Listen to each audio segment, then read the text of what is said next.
controlar. Antes de seguir con esta diapositiva, les aclaro que modifiqué la parte esta diapositiva que yo escribí a mano, porque bueno, corregí algunos errores de redacción para que quedara mejor, más claro para ustedes. Y acá les aclaré que la ionización del talio, la ionización de talio 0 a talio más 3, bueno, comprende la suma de los tres potenciales de ionización, que eran muy elevados, ¿no? Este es el incremento, esto muestra el incremento del potencial de ionización, bueno, la disminución del radio también, contracción del radio. Y acá les planteé la reacción de oxidación, se las aclaré, de la reacción de oxidación de talio 0 a talio más 3, y el potencial muy negativo para mostrarles también la resistencia que tiene el talio a adquirir tres cargas positivas. Entonces, volviendo a lo que estábamos, nos quedamos en la obtención de ácido bórico, la lixiviación del ácido sulfúrico para obtener, acá tenemos la reacción, o sea, la lixiviación ácida va a ser un ataque químico de un líquido sobre un sólido molido, y a partir de la reacción del líquido con partes del sólido se van a generar una serie de productos. El producto que nos interesa a nosotros es el ácido bórico, y después tenemos dos subproductos. Ahora, para explicar por qué esta reacción sigue este curso, vamos a recordar algo de los boratos. Lo vamos a hacer acá. Recordar algo que dijimos acá en esta diapositiva con respecto al bórax. Dijimos que el anión de la sal de bórax provenía de un ácido débil, como el ácido bórico, por lo tanto se hidrolizaba en solución en forma alcalina. Entonces, cuando yo disuelvo el sólido en el proceso químico minero, lo disuelvo en agua, digamos, porque está disuelto en agua, el ácido está en solución acuosa, entonces se va a producir esta hidrólisis, se van a generar grupos oxidrilos. Entonces, cuando la presencia del ácido sulfúrico, que me va a proveer protones, va a influenciar este equilibrio de tal manera que los protones del ácido sulfúrico se van a combinar con los oxidrilos de esta hidrólisis, y lo que van a hacer es provocar que el equilibrio se desplace hacia los reactivos, hacia los productos, y se favorezca y se complete la formación del ácido bórico. El ácido bórico, que es este, ¿no es cierto? Por supuesto, tengo una serie de subproductos que se van a ir acumulando, que tengo que ver qué hacer con eso.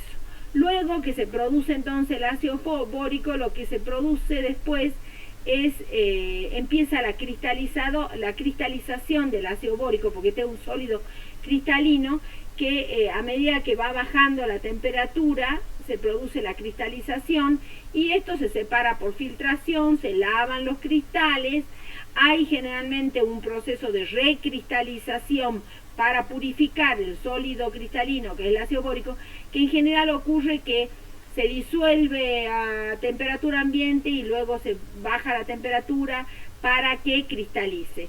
O sea, lo que sucede es que el ácido bórico es más soluble en caliente y menos soluble en frío. Entonces la cristalización, que tiene como objetivo la purificación del producto, hace eso fundamentalmente. Sube la temperatura, disuelve los cristales a temperatura ambiente y luego deja que por una disminución de temperatura cristalice. Y después se separan los cristales por centrifugación, se secan y de esa manera se comercializa.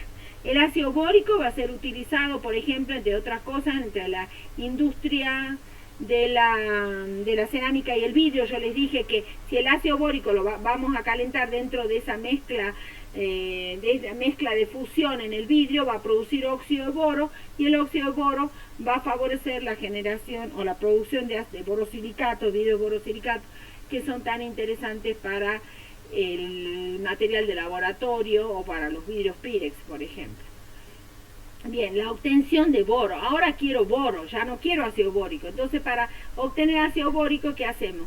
Descomponemos el ácido bórico, se calienta ignición para formar el óxido. ¿Ves? Se deshidrata el ácido bórico, se lo calcina, se obtiene óxido bórico y este óxido se lo reduce con un metal muy reductor, ¿se acuerdan los alcalinos térreos muy reductores?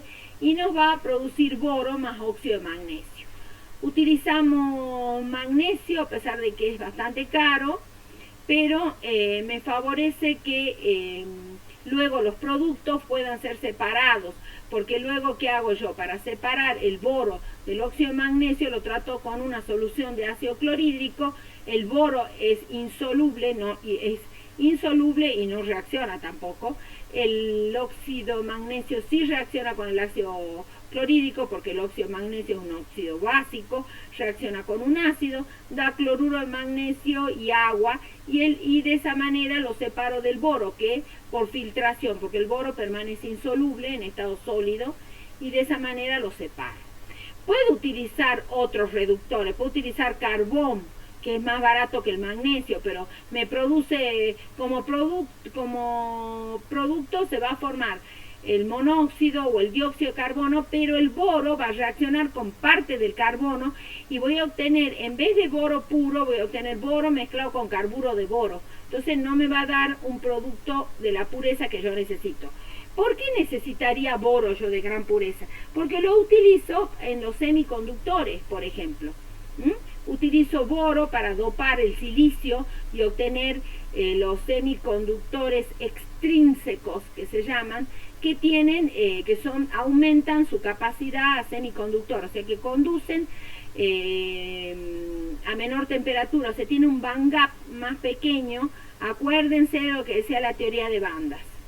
El boro también se lo utiliza en la fabricación de acero de alta resistencia al impacto, y como absorbe neutrones, lo vamos a usar como en las varillas de reactores para controlar la reacción atómica. Esto lo vamos a ver en el reactor de fisión. O sea, las barras en general no es boro puro, es carburo de boro, que se lo utiliza justamente para controlar la reacción. Cuando la reacción de fisión emite demasiados neutrones, aumenta demasiado la temperatura, entonces una forma de controlar es cuando bajan barras de carburo de boro, estas absorben los neutrones que están en exceso y controlan la reacción nuclear. Eso lo vamos a ver con mucho detalle en radioquímica. Una forma cristalina del boro puede obtenerse por descomposición térmica del triyoduro de boro. Esta reacción de descomposición térmica del triyoduro de boro para dar boro y yodo es una reacción más de laboratorio. Bueno, acá está explicado bien como la separación del óxido de magnesio, ¿no? Y se obtiene, fíjense, boro de muy buena pureza, que lo puedo utilizar en todo lo que es electrónica para los semiconductores. Bien. El ácido bórico, finalmente, le decíamos que era un sólido cristalino. Esta está la estructura del ácido bórico. Yo lo expliqué a esta estructura, la expliqué con detalle en uno de los videos de la parte de repaso, así que les recomiendo que vayan ahí. Es interesante el ácido bórico porque se lo usa no solo, bueno, para la fabricación de vidrio, de la industria del vidrio y la cerámica, ¿no? Para aleaciones, se lo utiliza como insecticida, es muy interesante como cucarachicida el ácido bórico, porque en general generalmente se lo mezcla o se lo coloca en alimentos como cebo para las cucarachas. Entonces las cucarachas se dirigen al alimento y en el alimento hay ácido bórico, y lo que hace el ácido bórico actúa sobre una proteína de la cucaracha, del sistema bioquímico de la cucaracha, e inhibe la sensación de hambre y de sed. Entonces, al inhibirla esas dos sensaciones, la cucaracha se muere. Entonces, es un interesante cucarachicida. Por supuesto, siempre tiene que estar alejado de los niños. Es un antiséptico, es una solución diluida de ácido bórico, se lo puede utilizar como colirio, o sea, para la vista, y porque es antimicótico. Ya había mencionado la industria del vidrio y la cerámica. Acá tenemos un esquema de cómo se unen las moléculas de boro de ácido bórico en el cristal. Ustedes se acuerdan cómo explicamos la estructura del hielo, que era cuando el agua está en estado sólido, en que las moléculas de agua se unían por enlaces puente hidrógeno. Acá nuevamente las moléculas de ácido bórico se van a unir a otras moléculas de ácido bórico en la estructura cristalina, ya en el sólido, van a estar cercanas y unidas también por enlace puente hidrógeno. Nuevamente el enlace puente hidrógeno explicándonos estructuras sólidas, cristalinas. Bien. El ácido bórico yo les había mencionado que era un ácido tremendamente débil, tiene una KSUA de 4 por 10 a la menos 10, o sea, un orden de constante muy bajo, muy débil. Es un ácido que no, muy débil, pero no es un ácido ni de Bronsted-Lowry, ojo con esto, ni un ácido de Arrhenius, es un ácido de Lewis, porque yo ya expliqué antes que esta estructura me planteaba desde el punto de vista de Lewis que el boro estaba con reducción de octeto, o sea que estaba con 6 electrones alrededor en lugar de 8. Por lo tanto, el ácido bórico siempre está deficiente de electrones. Y entonces reacciona con el agua, que tiene 2 pares electrónicos disponibles o pares de no enlace, y forma esta estructura que es el tetrahidroxoborato y se libera un protón. Fíjense que el protón proviene del agua, no del ácido bórico. Por eso es un ácido de Lewis, ¿sí? Para lograr que el ácido de Lewis pueda neutralizar una base, es necesario agregarle polialcoholes, y ahí, bueno, eso es una cuestión que con ustedes no vamos a desarrollar, pero es la única manera de lograr que el ácido bórico mezclado con polialcoholes recién ahí puede neutralizar una base como el hidróxido de sodio. Entonces es un ácido muy débil y un ácido de Lewis. Y otra cuestión importante, a pesar de tener 3 hidrógenos, se lo expliqué en el video, solamente libera un protón. Entonces el ácido bórico es monoprótico. Esta es pregunta de examen. Bien, el ácido bórico acá está comparado con otros ácidos para destacar su grandísima debilidad como ácido monoprótico, comparado con otros ácidos orgánicos que en general son ácidos débiles, pero fíjense, por más que sean débiles, son más fuertes que el ácido bórico. El ácido cianhídrico, recordemos Auschwitz, que es un gas, tiene también una alta debilidad, es muy débil. El ácido fluorhídrico, fíjense por el orden de la constante, no es un ácido que se puede considerar medianamente débil. Y después está el ácido fórmico y estos dos últimos, el ácido hipocloroso y nitroso, son ácidos inorgánicos. También hay que recordar que el ácido fluorhídrico y el ácido cianhídrico también son ácidos inorgánicos. Bien, acá están las aplicaciones del ácido bórico. Y aquí entramos a otro compuesto que es el diborano, que es de la serie de los hidruros del boro, el más sencillo. Lo interesante del ácido del diborano en realidad es el enlace.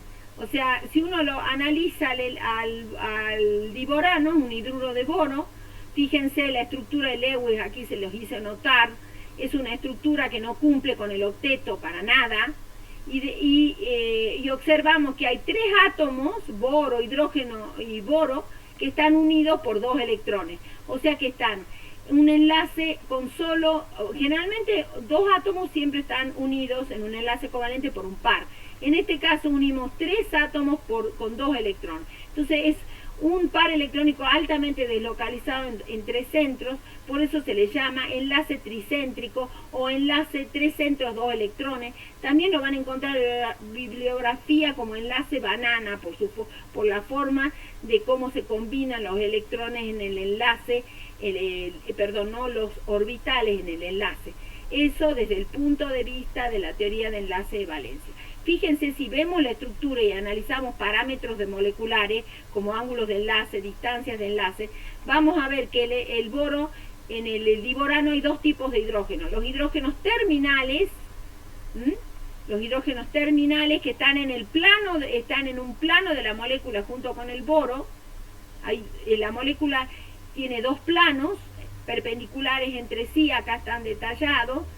Y los hidrógenos terminales están en el plano, vamos a decir, horizontal. Vamos a decir que está en el plano horizontal, ¿sí? En el plano XY. Acá les marqué las coordenadas cartesianas.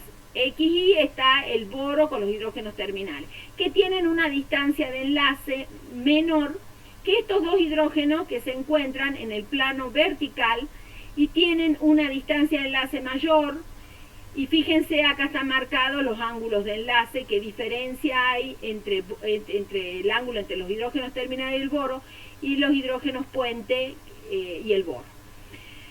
Esto me está diciendo entonces que la distancia, ustedes sabían que cuanto más corta es una distancia de enlace, mayor energía de enlace. Entonces el enlace boro-hidrógeno terminal es más fuerte que el boro-hidrógeno puente.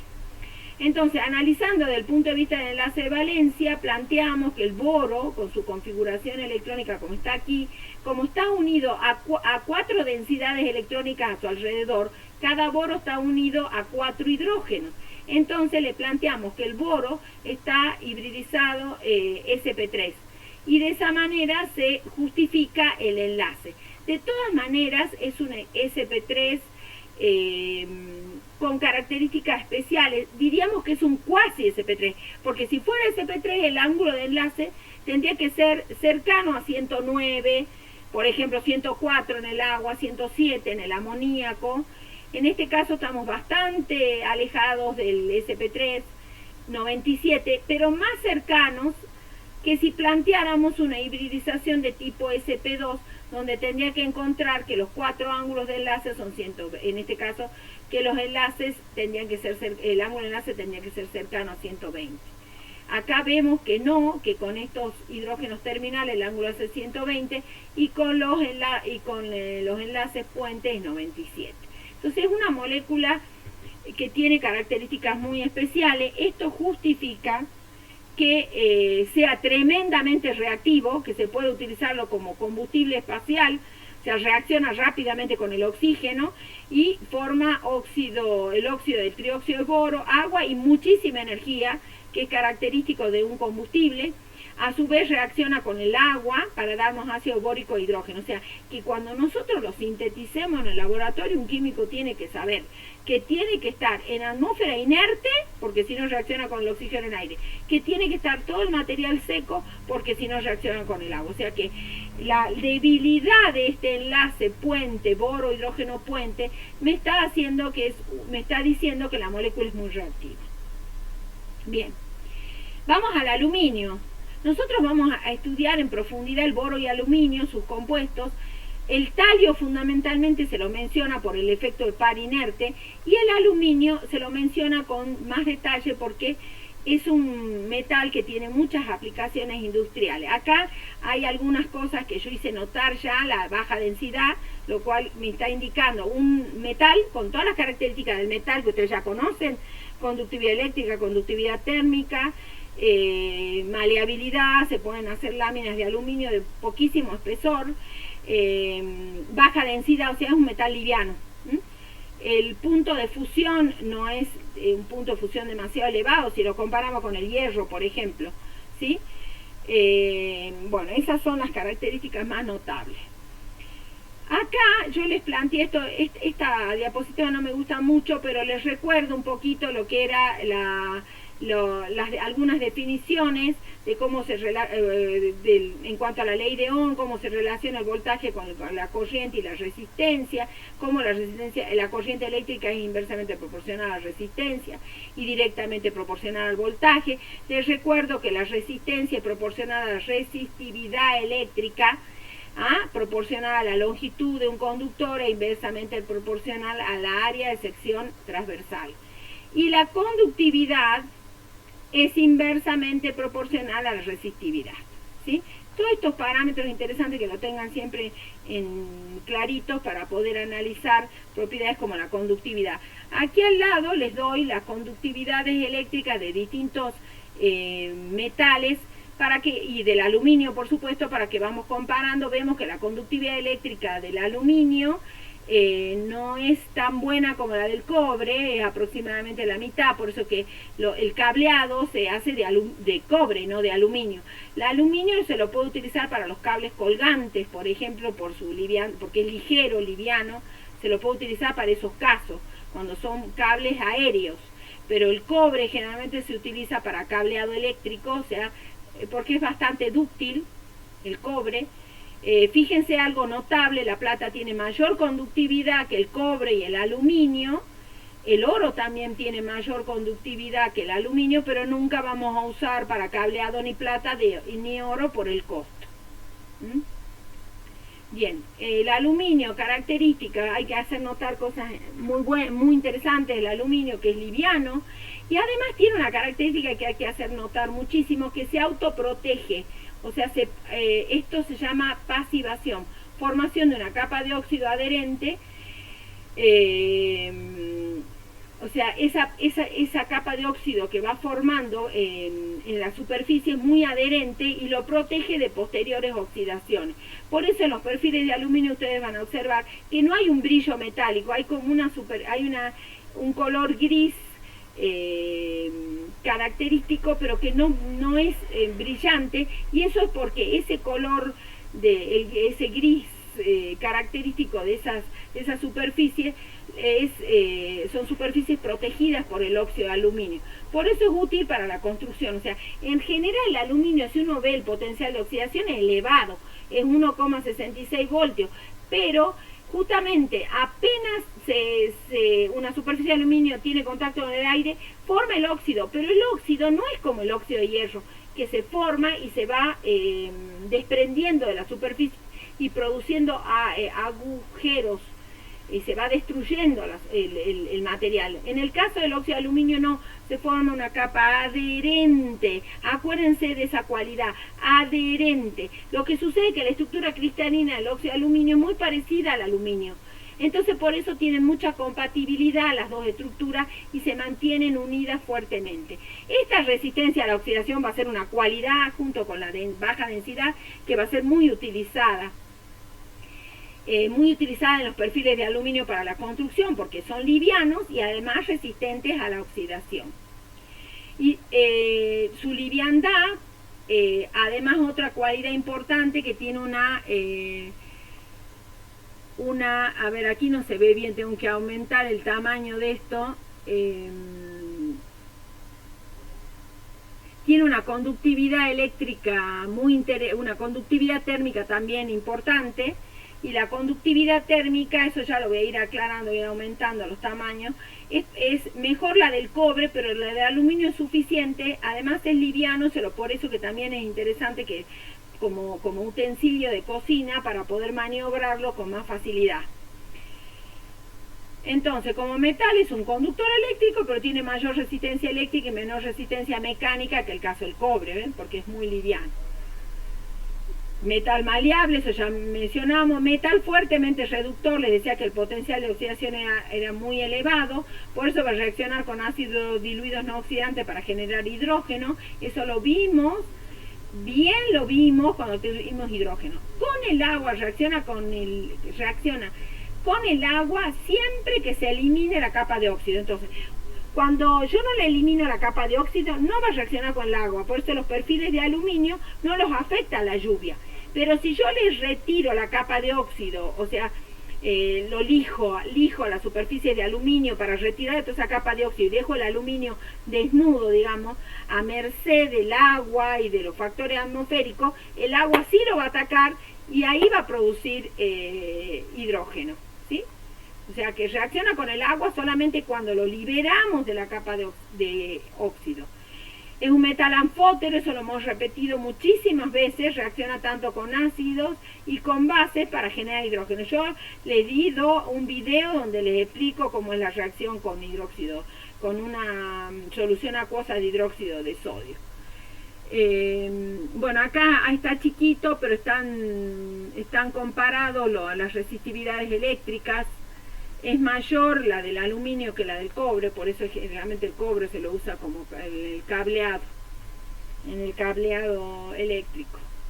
¿Cómo se le encuentra en la naturaleza? Se le encuentra, es el tercero de los elementos en cuanto a su abundancia, y se encuentra repartido en forma de miles de alúminos, silicatos y óxidos. El principal mineral de aluminio es la bauxita, óxido de aluminio hidratado. Y a partir de ahí se obtiene el aluminio.